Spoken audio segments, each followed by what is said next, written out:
여러분들 반갑습니다. 멘토의 투자노트 이주호 멘토입니다. 자, 오늘은 이주호의 바텀업 시간인데요. 자, 기업들을 보고 산업을 보고 또 거시경제까지 확인해보는 그런 시간을 가질 건데, 요즘에 시장 특성상 이게 약간 기업을 먼저 보기보다는 사실 거시경제에 대한 부분들을 안 볼 수가 없는 상황입니다. 어쨌든 지금 월요일부터 충격 속에서 좀 이 거래일 동안 회복을 하고 있습니다만, 회복이 사실 더딘 건 맞습니다. 하지만 그 중에서도 정말 엄청난 회복력을 보이는 섹터군들이 있고요. 특히나 오늘은 그 중심에 바이오가 있었고요. 그 외에 뭐 방산이라던가 지금 조선, 이렇게 지금 소위 잘 나간다고 하는 섹터들은 좀 빠르게 회복하는 모습입니다. 그러나 지금 반도체 쪽은 사실 회복이 좀 더딘 상황인데, 그 외에 지금 화장품부터 시작해서 실적이 잘 나오고 앞으로 뭐 하반기에도 계속적으로 모멘텀이 뚜렷한 기업들 위주로, 그런 섹터군들 위주로는 정말 빠른 회복력을 보여주고 있기 때문에 이러한 시장 흐름이 정말 우리가 대응하기 너무 어렵지 않나, 이런 생각을 좀 해봅니다. 그래서 자, 오늘 그러면 지금 월요일날 급락이 나왔던 그런 이유들, 그리고 지금 이런 회복하고 있는 상황 속에서 우리가 어떤 섹터를 봐야 되고 어떤 종목을 봐야 될지를 하나씩 살펴보도록 하겠습니다. 자, 일단 첫 번째로 오늘의 한마디는 딱 이렇게 요약해 볼 수 있을 것 같습니다. R의 공포 속 엔화가 불지르다.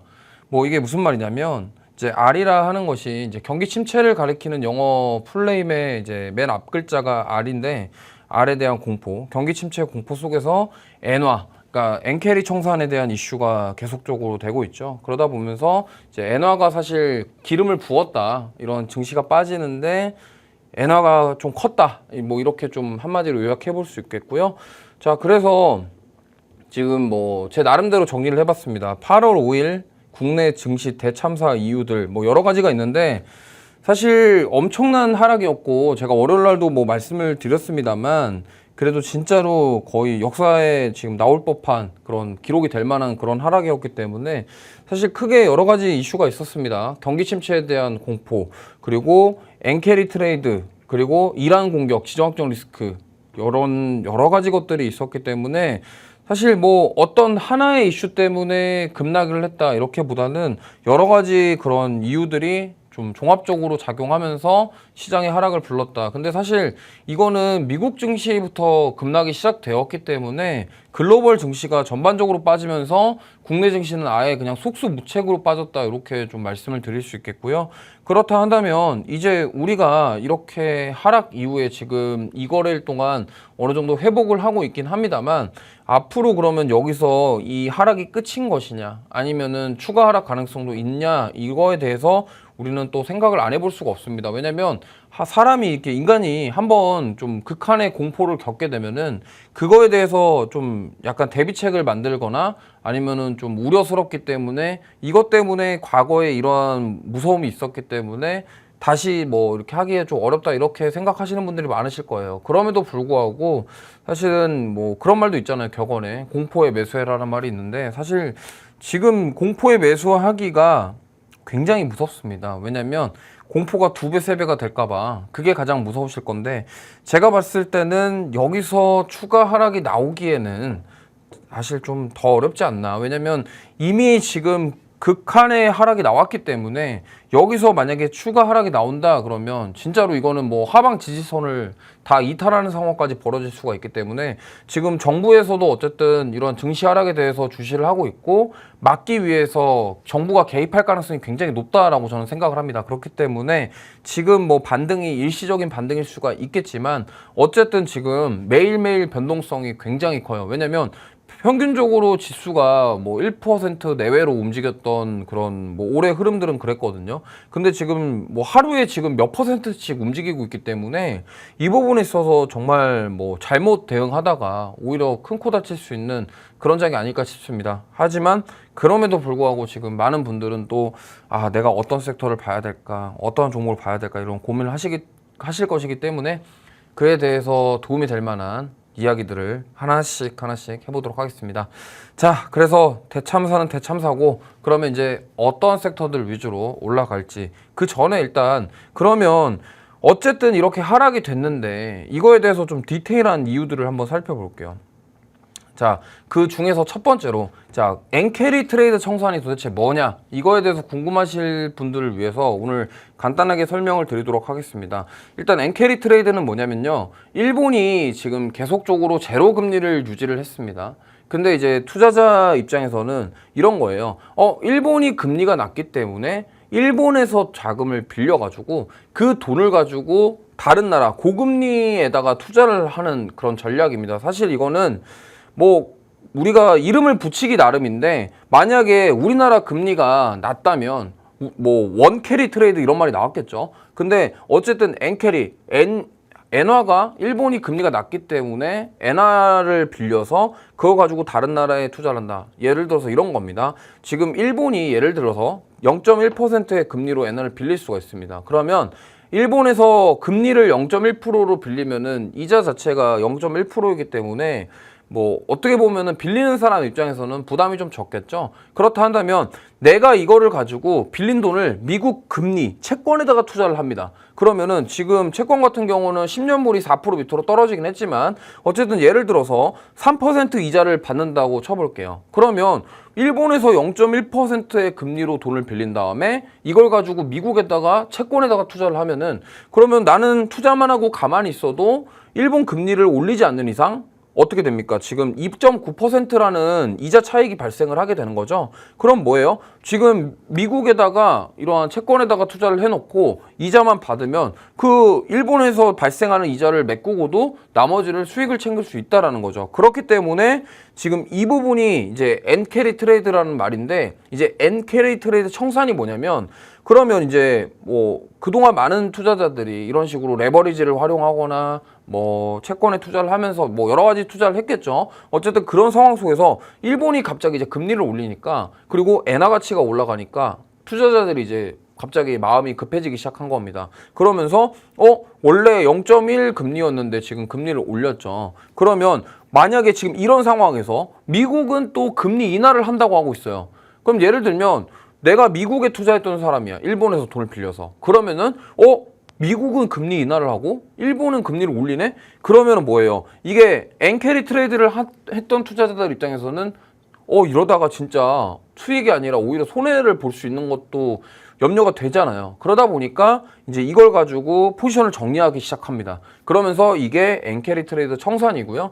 그 포지션을 정리한다라는 의미는 내가 채권에 투자했던 뭐 주식에 투자했던 그런 돈들을 다시 청산하고 포지션을 정리하고 현금화 시켜가지고 일본에서 금리를 올렸기 때문에 빨리 갚고 마무리 짓자 이거잖아요. 그렇기 때문에 지금 채권 시장도 그렇고 미국 주식 시장도 그렇고 동반 하락이 나왔던 겁니다. 가장 큰 이유가 이거였다고 보시면 되겠고요. 그렇기 때문에 결론을 말씀드리면 지금 이 엔캐리 트레이드 청산이 글로벌 금융시장 불확실성을 키웠다. 왜냐면 지금 뭐 8월 5일 날 저희가 많이 우리나라 증시가 진짜 급락을 했지만 8월 초부터 전조 증상이 보였어요. 이미 저번 주부터 미국 증시는 빠지기 시작했는데 거기에 가장 큰 막대한 영향을 준 게 바로 일본의 금리 인상이었고 결국에는 일본 입장에서도 엔화 가치를 올리기 위해서 통화 정책을 변경을 했고 근데 뭐 일본인들 입장에서도 우리도 미국 시장에다가 투자한 거 이제 회수해야 되는 거 아니냐, 돈을 만들어야 되지 않겠냐, 현금화 시켜야 되지 않겠냐 이런 생각을 가졌을 거고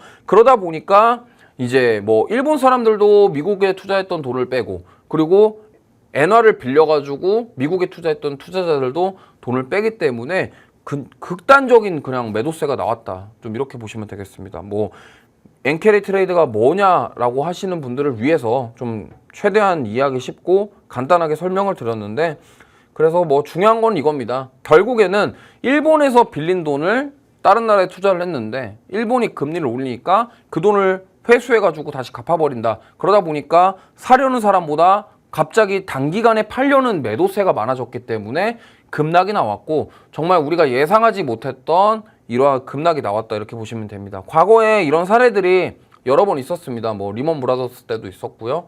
그다음에 코로나 때도 있었고 과거에 뭐 여러 번 있었는데 사실 그때도 뭐 이러한 얘기들이 나왔었겠지만 지금 이제 코로나 이후에 주식시장에 입문하신 분들은 와 이게 진짜 무서운 거구나라는 생각을 하셨을 거라고 생각해요. 아무래도 이제 일본 같은 경우가 워낙 이제 저금리를 계속적으로 유지를 해왔기 때문에 이런 식으로 수익을 챙겼던 그런 투자자들이 많았고, 사실 뭐 개인 투자자들이 이런 걸 해가지고 투자하시는 분도 계시겠지만 사실 돈을 많이 굴리는 사모펀드라던가 자산운용사들이 지금 이러한 형태로 수익을 그동안 많이 내왔었기 때문에 그런 대량의 물량들을 가지고 있는 그런 메이저 쪽 수급에서 이탈이 나오다 보니까 시장에 이렇게 충격을 줬다. 이 정도로 해석하시면 좋을 것 같습니다. 자, 그래서 다시 한번 말씀드리면 8월 5일 날 국내 증시가 이렇게 많이 빠졌던 이유는 크게 네 가지로 말씀드릴 수 있습니다. 첫 번째는 이제 미국 경기 침체 우려. 이게 아까 말했던 그 아래 공포입니다. 아래 공포인데 이게 왜 이렇게 됐냐면 이제 미국이 ISM 제조업 PMI 지표를 발표를 했는데 예상치를 엄청 하회를 했고, 사실 거의 둔화보다는 이거는 수치만 보면은 침체에 가깝다라는 생각이 들 정도로 굉장히 안 좋게 나왔습니다. 하지만 ISM 비제조업 PMI는 이제 발표를 했었는데 예상치를 상회했습니다. 그렇기 때문에 우리가 이렇게 생각해 볼 수 있겠죠. 과연 이 아래 공포, 그러면 미국이 경기 침체가 맞냐에 대한 질문인데 저는 사실 아직은 판단하기 어렵다라고 생각을 합니다. 왜냐면 미국은 제조업보다 서비스업이 GDP의 비중을 더 많이 차지해요. 무슨 말이냐면 미국 GDP를 구성하고 있는 산업 중에 70% 이상이 서비스업입니다.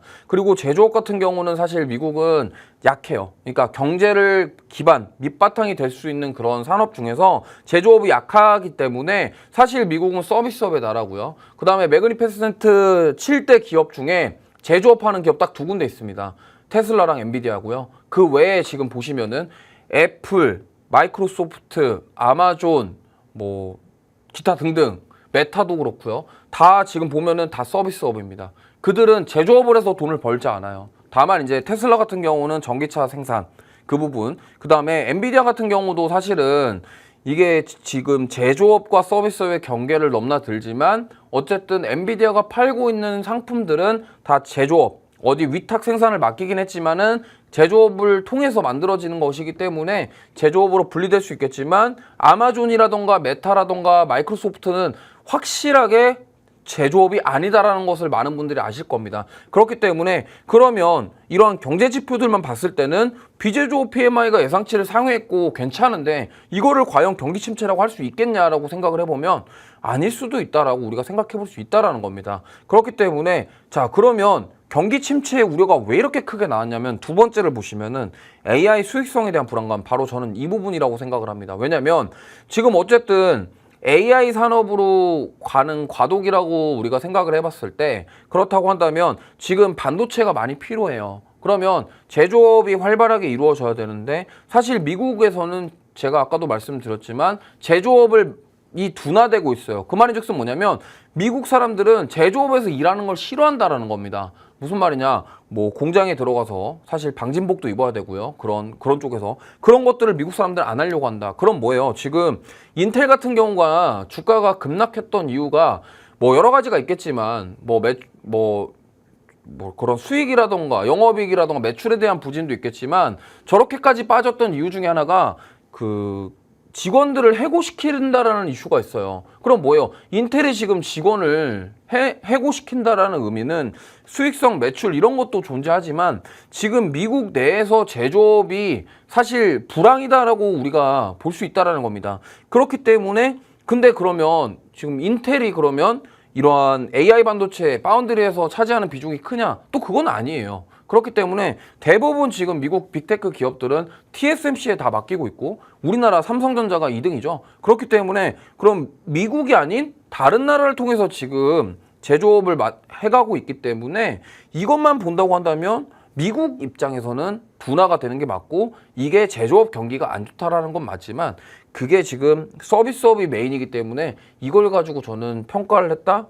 조금 애매하다라는 말씀을 드리고 싶은 겁니다. 그렇기 때문에 지금 1번, 2번 같은 경우는 사실 불안하고 막 투심이 쪼그라들고 이런 건 있지만 결국에는 4번에 있는 엔캐리 트레이드 청산에 대한 부분이 결국에는 합쳐지면서 큰 역할을 했다. 그 다음에 중동 지정학적 리스크도 한몫했다. 좀 이렇게 해석해 볼 수 있습니다. 이게 사실은 뭐 제가 말씀드린 게 정답은 아닙니다. 제 개인적인 사견이지만 우리가 나왔던 경제 지표들을 바탕으로 봤을 때, 그리고 미국 그러니까 파월 의장이 그동안 금리 인하를 망설이고 계속적으로 그런 좀 약간 경제 지표를 보고 결정해야겠다라는 이야기를 했던 이유가 저는 이러한 부분들이 있었다라고 생각을 해요. 왜냐면 그들이 바보가 아니기 때문에 경제 지표들을 다 보고서 좀 대응을 하고 이렇게 하시는 분들이잖아요. 그렇기 때문에 지금 딱 우리 입장에서 투자자 입장에서 봤을 때, 야, 이게 IS 제조업 PMI가 예상치보다 너무 둔화 있고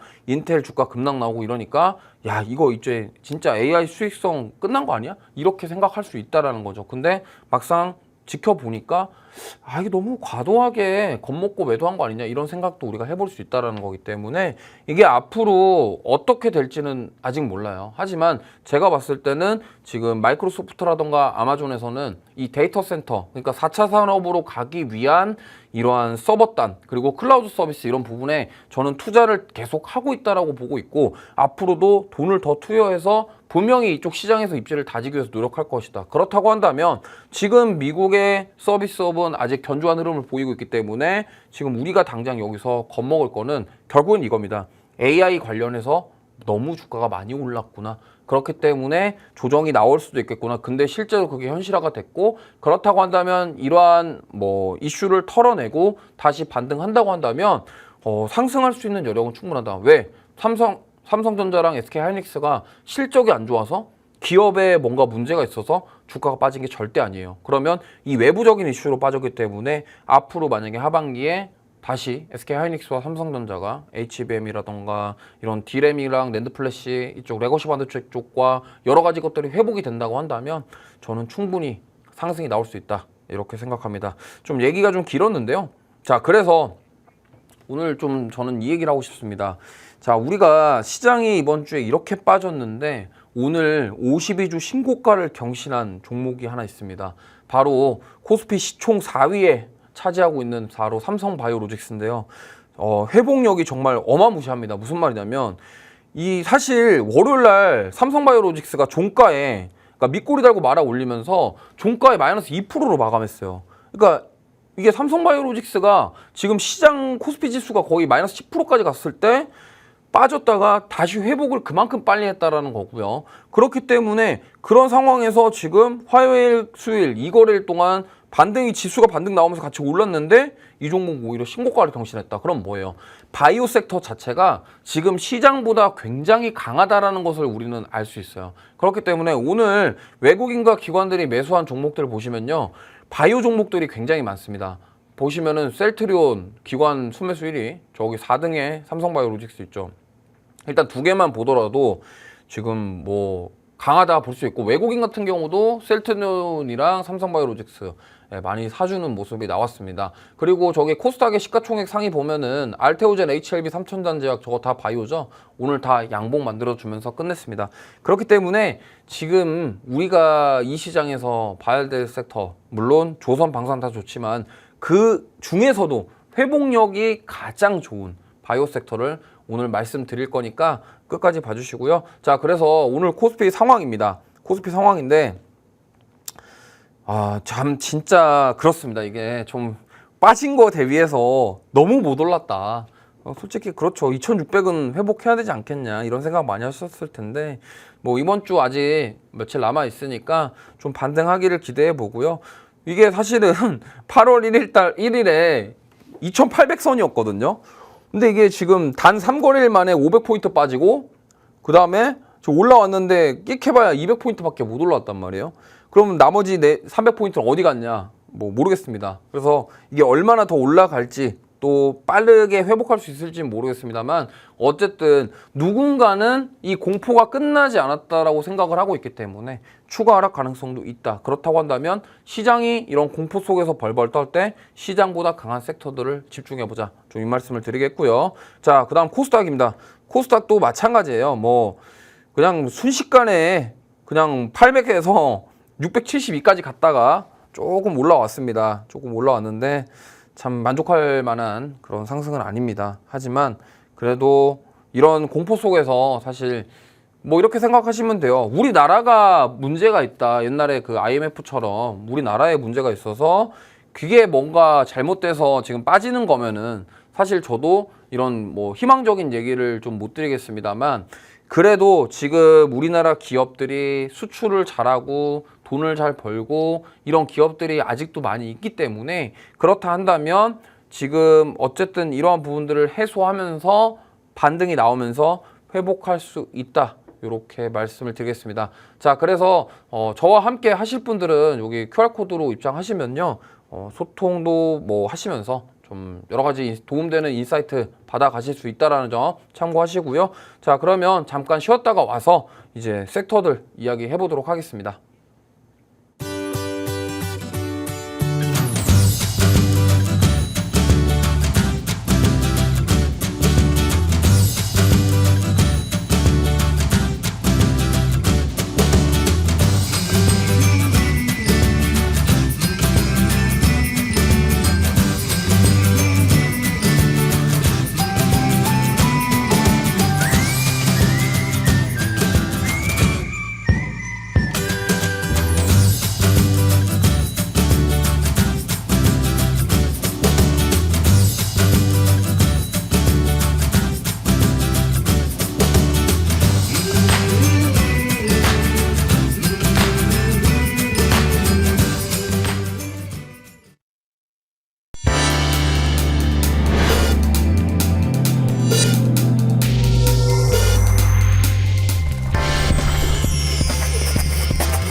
자, 돌아왔습니다. 자, 그러면 오늘 섹터들을 하나씩 볼 건데, 자, 첫 번째로 반도체 섹터 한번 보겠습니다. 자, 오늘 주제는 삼성전자 HBM 콜 테스트 통과인데, 이게 오늘 로이터 통신에서 나왔던 기사는 HBM3E 8단 통과했다, 콜 테스트 통과했다 했는데, 이게 되게 웃긴 게 삼성전자는 아니래요. 아니라고 합니다. 공시도 없어요. 와, 자기네들 아니라는데, 지금 이미 해외 뉴스 언론사들은 통과하고 납품했어요, 이미. 근데 삼성전자는 아니라고 하니까, 그러면 이제 제 입장에서는 그럼 이거를 과연 누구한테 알아봐야 되냐? 혹시 주변에 삼성전자 현직에 있으신 분들 물어보거나, 근데 제가 봤을 땐 거기 공장에서 일하시는 분들도 모를 것 같아요. 그렇기 때문에 이거는 이제 오리무중입니다. 몰라요.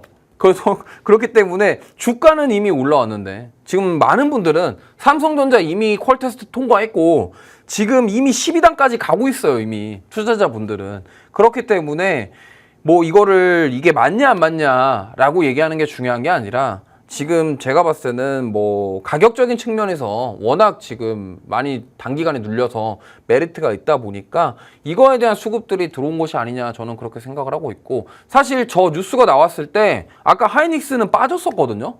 근데 갑자기 삼성전자에서 아닌데 라고 하니까 하이닉스가 갑자기 주가 올라왔거든요. 그렇기 때문에 지금 이게 앞으로 어떻게 될지 정말 저는 올해 남아있는 최고의 변수 중에 또 하나가 아니냐. 거의 뭐 그 엔캐리 트레이드 이거 거의 비슷한 급으로 지금 뭐 삼성전자가 말 한마디 하면은 주가가 거의 롤러코스터 타는 수준으로 갈 정도이기 때문에, 이게 참 과연 우리나라 시총 1위 기업의 그런 이렇게 찌라시성에 대해서 주가가 반응을 하는 게 맞나 싶을 정도로 생각이 듭니다만, 어쨌든 투자자들 입장에서는 삼성전자를 보유하고 계신 분들 입장에서는 빨리 통과됐으면 좋으실 거고, 저도 사실 우리나라 대한민국의 국민의 한 사람으로서 이렇게 삼성전자가 빨리 통과를 하고 납품을 하고 이런 시장에서 계속적으로 입지를 굳혀가는 게 사실 국익에는 도움이 된다고 생각하고 있고, 물론 SK하이닉스 주주분들 입장에서는 안 좋습니다. 왜냐면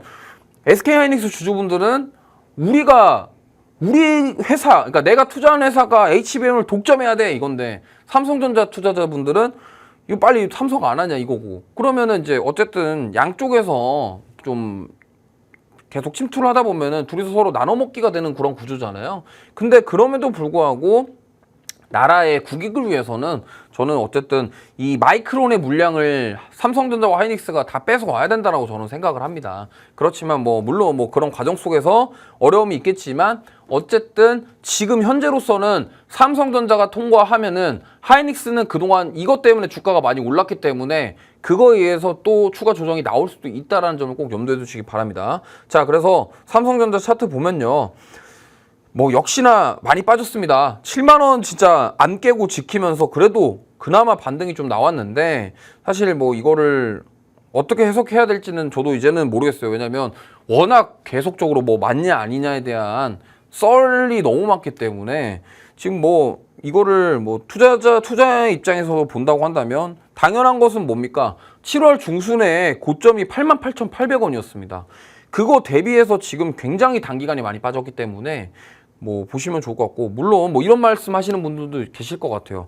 야, 미국은 하룻밤에 막 뭐 엔비디아하고 뭐고 10% 넘게 빠지는데 삼성은 얼마 안 빠진 거 아니냐. 그런 수도 있지만 우리 입장에서는 오른 게 없기 때문에 이 정도 빠지면 많이 빠진 거다, 이렇게 보시면 될 것 같아요. 그래서 역시나 삼성전자는 언제나 저가 메리트는 지금 계속적으로 존재하기 때문에 좀 눌릴 때마다 비중을 늘려가셔서 좀 투자해보시면요, 중장기적인 관점에서는 저는 충분히 수익을 낼 수 있는 종목이다라는 말씀을 드리겠고요. 뭐 회사가 좋다 안 좋다를 판단할 수 없는 그런 경지에 올라 있는 회사이기 때문에 뭐 이거는 참고하시기 바랍니다. 그다음 자, 하이닉스인데요. 마찬가지죠. 근데 사실 어떻게 보면은 하이닉스의 낙폭이 더 컸습니다. 사실 삼성전자보다는.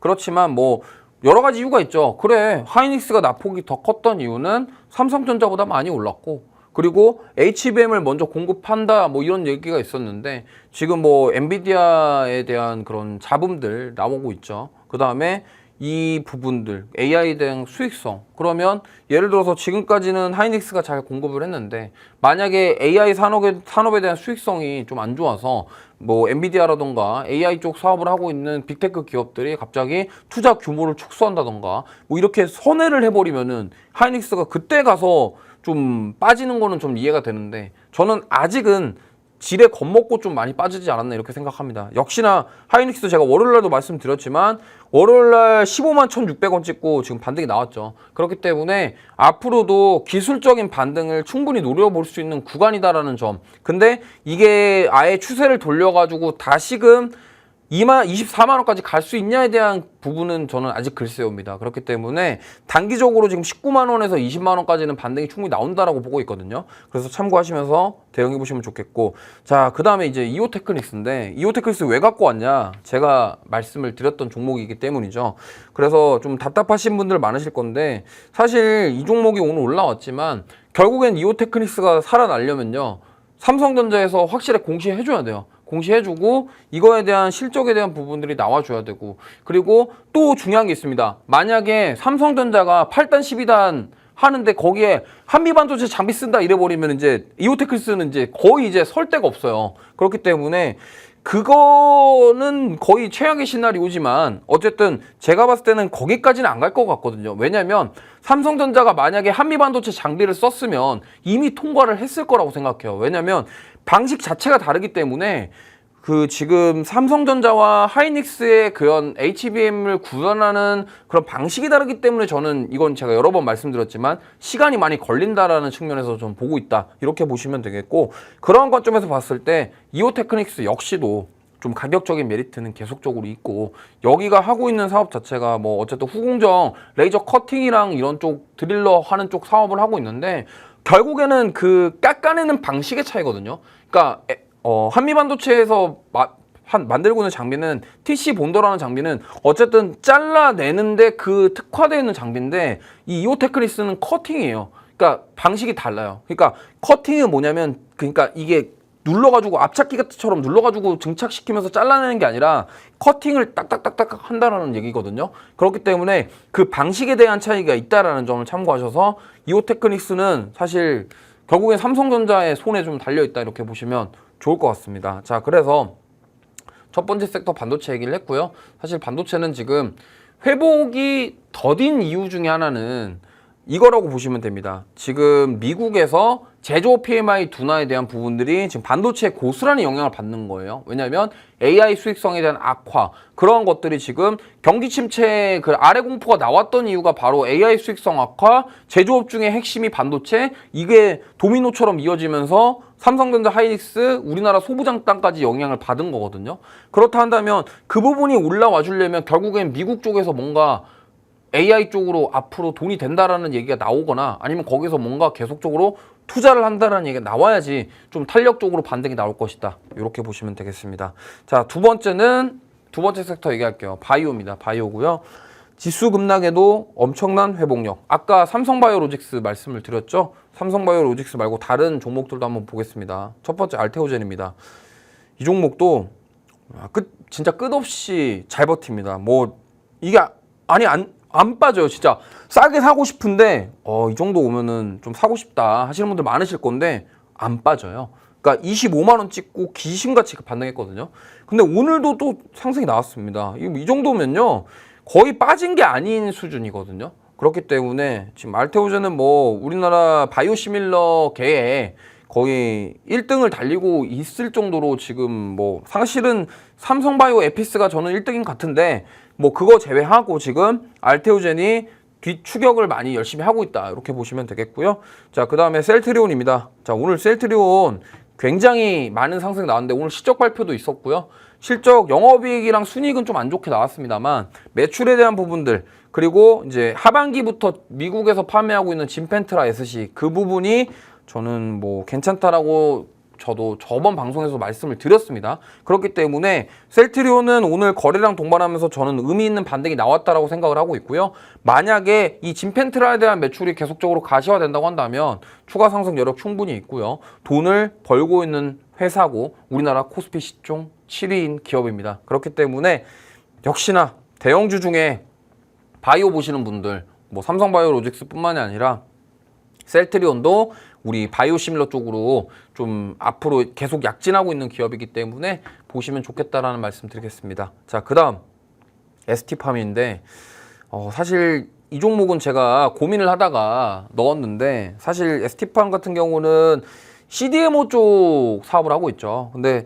삼성바이오로직스에 비하면은 아직은 뭐 그렇다 할 이렇게 입지를 가지기는 아직은 어렵지만 제가 봤을 때는 그래도 이런 CDMO 쪽이 만약에 삼성바이오로직스를 필두로 살아난다고 한다면요. 충분히 가능성이 있습니다. 왜냐면 이게 뭐 우리나라에 다 물량을 주진 않겠지만 우리나라의 기술력이라던가 그런 CDMO 사업에 대한 그런 뭐 생산력 이런 것들이 삼성바이오로직스가 먼저 인증을 받고 개척을 해 나간다고 한다면요. 그 밑단에 있는 CDMO 기업들이 낙수 효과를 충분히 볼 수 있다고 생각하고 있기 때문에 지금 이렇게 주가에 반영이 되면서 좀 올라오고 있다 이렇게 생각을 하고 있습니다. 그렇기 때문에 뭐 ST팜도 꾸준히 보시면 자 좋을 것 같습니다. 자, 그다음 이제 세 번째 섹터는 방산입니다. 제가 뭐 부제로 이런 말씀을 드리고 싶은데 지정 확정 리스크는 참을 수 없죠. 왜냐하면 여기도 보시면은 회복이 굉장히 빨라요. 볼게요. 자, 하나에어로스페이스입니다. 지금 월요일날 뺐던 거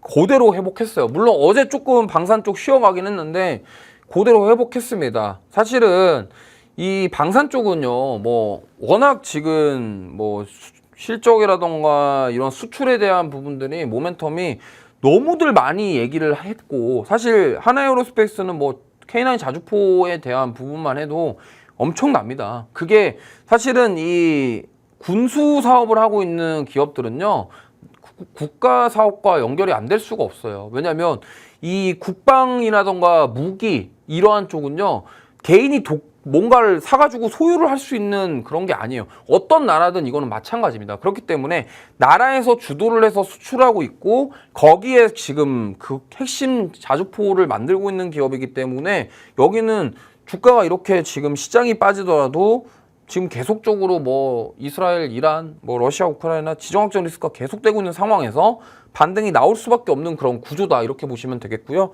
그래서 오늘 회복이 좋았습니다. 그렇기 때문에 역시나 방산주들 보고 계신 분들은 뭐 한숨을 약간 돌렸다 이렇게 말씀을 드릴 수 있겠지만 추가적인 상승도 충분히 가능하다 이렇게 말씀드리겠고요. 자, 두 번째 LIG 넥스원인데요.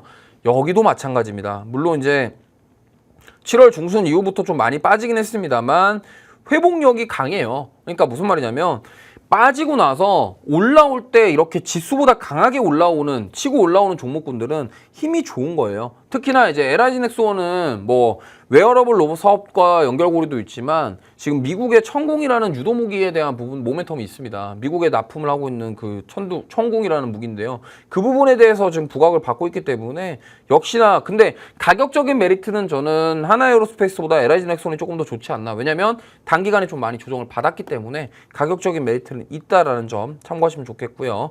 그 다음에 이제 현대로템인데 이 종목도 정말 잘 버텨줍니다. 가격 방어 굉장히 잘하고 있고요. 물론 현대로템은 아시다시피 철도 관련된 부분도 있습니다. 철도 사업을 하고 있고요.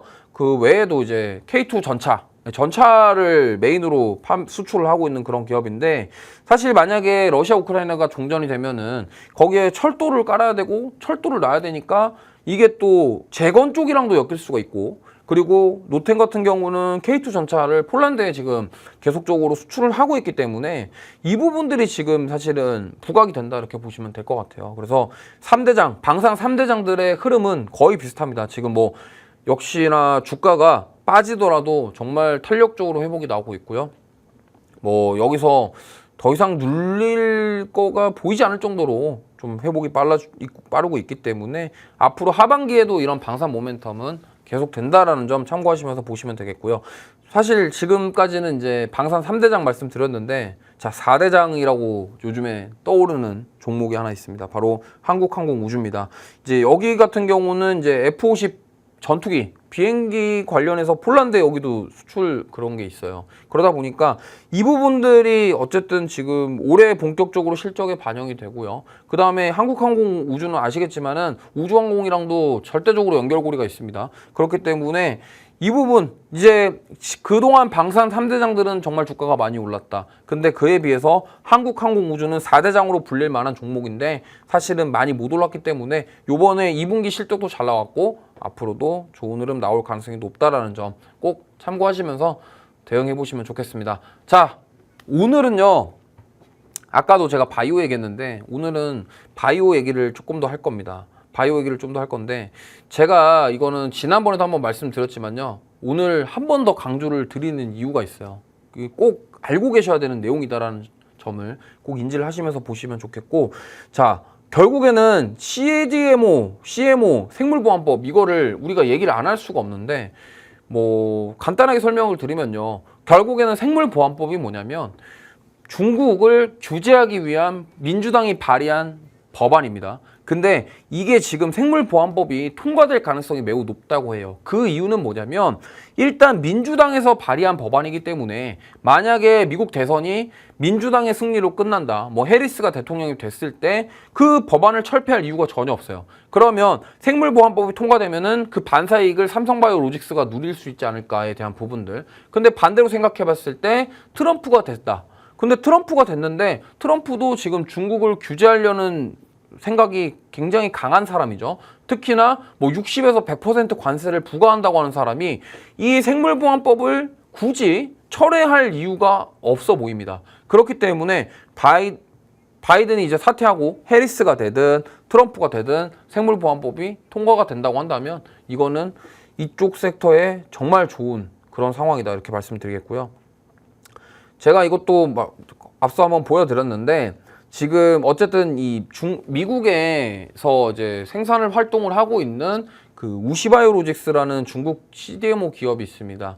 거기에 대한 물량을 그래서 삼성바이오로직스가 얼마나 가지고 올 수 있냐에 대한 부분인데 지금 뭐 론자라든가 캐털란트 같은 경우는 지금 론자 같은 경우는 사실 갭 차이가 너무 많이 나서 단기간에 이 론자를 따라잡기는 어려워요.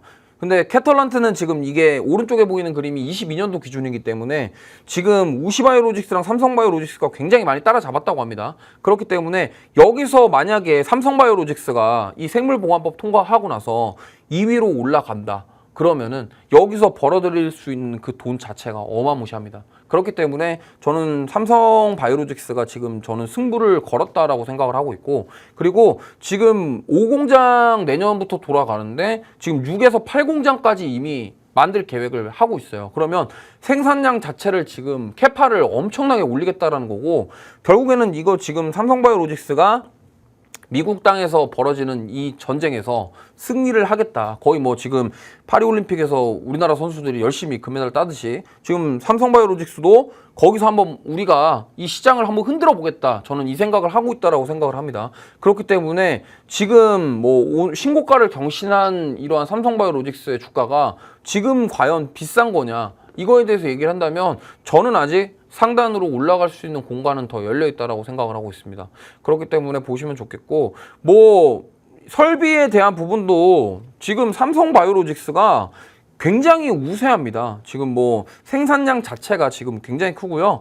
지금 뭐 론자, 뭐 베링거 인게라임, 그 다음에 우시바이오로직스, 후지필름, 여기보다 지금 캐파 생산량 자체가 굉장히 월등해요. 지금 삼성바이오로직스가. 그렇기 때문에 지금 다른 기업들을 모두 다 제치고 좀 가져온다고 한다면 여기서 제가 봤을 때는 입지를 가질 가능성이 높다.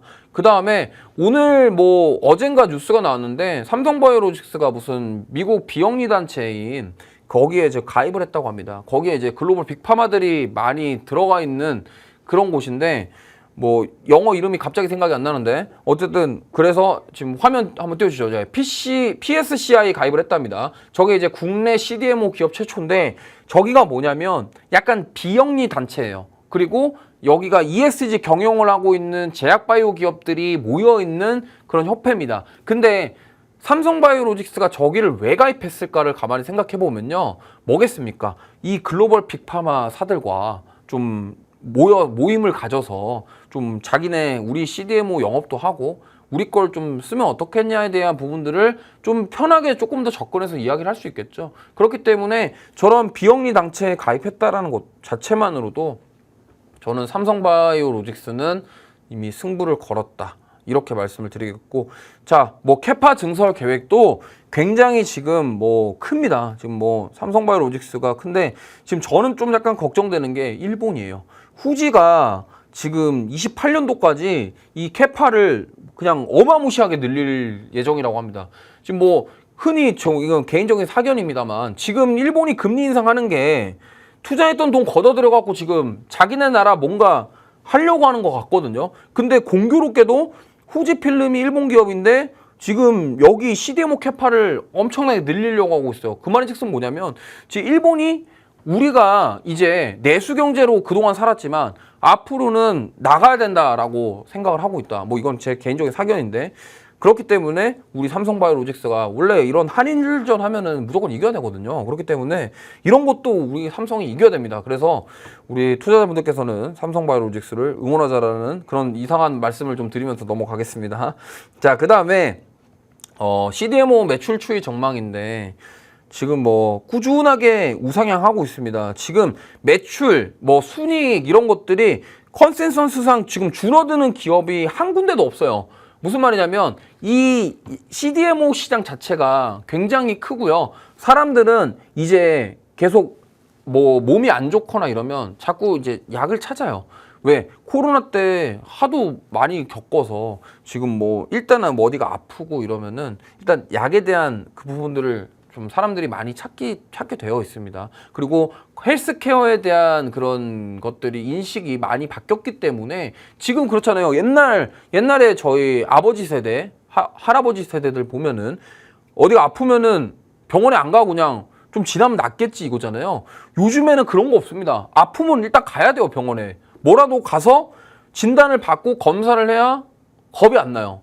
그렇기 때문에 이제 이러한 시장 자체가 굉장히 크다라는 점 보시면 좋겠고요. 시간이 없어서 쫙쫙쫙 넘어갈게요. 일단은 지금 뭐 우시바이오로직스의 매출 비중인데 뭐 여기 별로 중요하지 않습니다. 어차피 여기 거 우리가 가져온다라고 생각을 하고 보면 되고요. 자, 그리고 이거는 얘기해야 돼요. 삼성바이오로직스가 성장할 수 있는 이유, 지금 연간 수주 현황 자체도 늘어나고 있지만요, 지금 계속적으로 이러한 CMO 관련 승인이 늘어나고 있고, 그 다음에 자회사인 삼성바이오에피스의 그런 바이오시밀러 사업이 굉장히 잘 되고 있습니다. 지금 승인 받은 품목 허가 난 것만 지금 10종이 넘고 앞으로 글로벌 빅파마들과 이러한 계속 기술 이전에 대한 논의가 계속 이루어질 것이기 때문에 이 부분에서 지금 삼성바이오로직스가 가져올 수 있는 시너지 효과는 굉장히 크다, 이 말씀을 드리겠고, 지금 뭐 세부 매출도 봤을 때 바이오시밀러가 계속 늘어나고 있다는 점, 이 부분은 당연히 삼성바이오 에피스에 대한 부분이겠죠. 그렇기 때문에 보시면 좋겠다. 그럼 뭐예요? 자, 지금 삼성바이오로직스가 이 기세라면 우리는 삼성바이오로직스가 오늘 52주 신고가를 경신했더라도 더 멀리 봐야 되지 않겠나, 이렇게 생각합니다. 그래서 좀 말씀을 드리면, 자, 오늘 52주 신고가 경신을 했습니다. 97만 9천 원 찍었는데 앞자릿수 한번 바뀌지 않을까 싶고요. 조만간에. 그리고 거기서 끝이 아니에요. 얼마 전에 증권사 리포트에 125만 원 나왔거든요. 근데 이게 지금 주가가 너무 크다 보니까 사실 여기서 저는 이제 뭐 액분이라던가 아니면 무상증자라던가 이런 것들도 가능하다라고 생각하거든요. 왜? 주주환원 정책도 삼성이 고민을 안 하는 부분이 아니기 때문에, 특히나 이 삼성바이오로직스는 코스피 시총 4위입니다. 그렇기 때문에 액면 분할에 대한 부분도 가능성도 있어요. 그러면 어쨌든 그런 유통 주식 수가 늘어난다는 것은 수급적으로 좋은 거거든요. 그렇기 때문에 이게 여기서 끝이 아니라, 물론 뭐 지금 한 주 사는데 굉장히 가격이 크기 때문에 부담스러울 수 있겠습니다만, 지금 어중이 떠중이들 사가지고 올라가지도 못하고 빠지기만 하는 그런 종목들 살 바에 차라리 오히려 시가총액 크고 좀 오히려 변동성도 적고 이런 종목에 투자를 하셔서 좀 수익을 내보시는 것도 좋은 방법이다, 이 말씀 드리겠습니다. 자, 마지막으로 투자 포인트인데요. 지금 2분기 실적 어닝 서프라이즈 나왔고 상반기 매출이 첫 2조 원을 돌파했다고 합니다.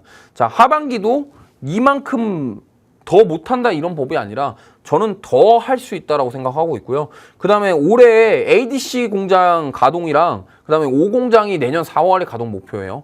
그 다음에 추가 수주에 대한 모멘텀도 있습니다. 그리고 6에서 8공장까지 이제 증설을 하게 되면요, 커버할 수 있는 생산량, 캐파가 늘어나기 때문에 만약에 지금 이건 제가 봤을 때는 지금 삼성바이오로직스에서 저는 승부수를 던졌다라고 자꾸 말씀드리는 게, 어차피 미국 대선도 있고 지금 만약에 이 생물보안법 통과할 경우에는 지금 삼성바이오로직스가 고객사로 두고 있는 글로벌 빅파마들 간의 그런 연결고리, 이 동사가 얻을 수 있는 게 커요. 왜? 이미 지금 글로벌 빅파마와 위탁 생산을 계약을 하고 진행을 하고 있는데, 그러면 제가 만약에 제가 아스트라제네카 대표라고 한다고 한다면 이미 삼성바이오로직스랑 계약을 해서 만들었으면 한번 계약했던 데 맡기거든요. 그렇기 때문에 지금 어쨌든 이러한 부분들을 빅파마 네트워크를 가지고 있는 이 삼성바이오로직스가 훨씬 더 수혜를 받을 가능성이 높고, 실적이면 실적, 성장 모멘텀의 모멘텀 둘 다 갖추고 있기 때문에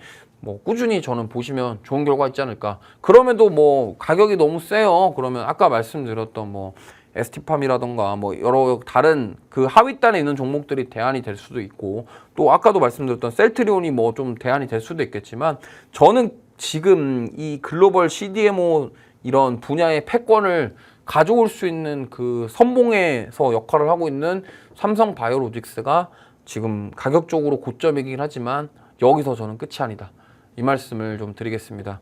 자, 그래서 지금 월요일부터 지금 화수까지 정말 시장이 어려웠는데 고생 많으셨고요. 사실 이번 주 남은 일수에는 좀 더 큰 상승이 나와 주기를 한번 기대해 보도록 하겠습니다. 자, 이번 주 그리고 특히나 오늘도 고생 많으셨고 또 이번 주 마무리 잘 하시고요. 저는 다음 주에 뵙도록 하겠습니다. 자, 오늘도 고생하셨었고 오늘도 좋은 하루 마무리 하시길 바라겠습니다. 감사합니다.